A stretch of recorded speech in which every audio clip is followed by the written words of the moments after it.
Isaac Asimov was my favorite science fiction writer, and his favorite science fiction story talked about an era far in the future when our bodies would be in pods and we would mentally control beings of pure energy that would go flying around the universe.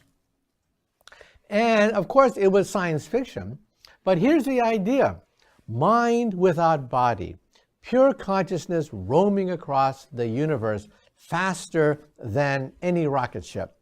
It turns out that that's actually a physical possibility. First of all, the Obama administration and the European Union are pushing the BRAIN project to delineate all the pathways of the human brain. This means that one day we might have a CD-ROM called Brain 2.0. That is, every single neuron encoded on a memory disk. Your personality, your memories, who you are, the essence of your soul, will be incorporated in this disk as pure information.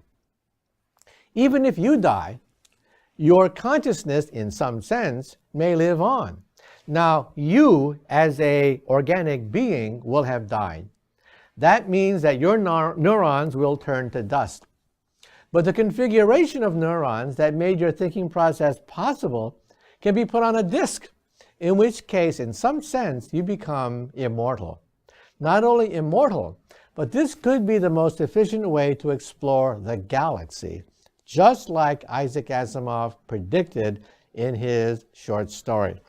Let's say I take your, not your genome, but your connectome, put it on a laser beam. In fact, in the book, I actually calculate how big a laser beam will be required to put your consciousness as pure photons. Shine it into the heavens. You're now shooting consciousness into outer space at the speed of light. Forget booster rockets. Forget asteroid collisions. Forget radiation dangers and weightlessness and lack of oxygen. Forget all that. You are riding on a laser beam at the speed of light. And then at the end is a relay station which takes the laser beam and then puts it into a surrogate. That is, all the neural networks encoded in the laser beam can be manifested as a robot on the other side of the galaxy. So in other words, it's like staying at a hotel. If you're a businessman, you go from hotel to hotel and relax.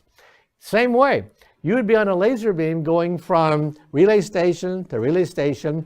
And when you go to the relay station, you take the robot body of a superhuman. You become Superman on the other end of the rainbow. So is this a physical possibility? Yes. When might we have it?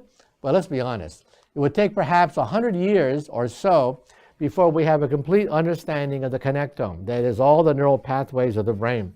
Perhaps another century beyond that before we have relay stations on which we could then shoot our consciousness into outer space. Is it mathematically and physically possible? And the answer is yes.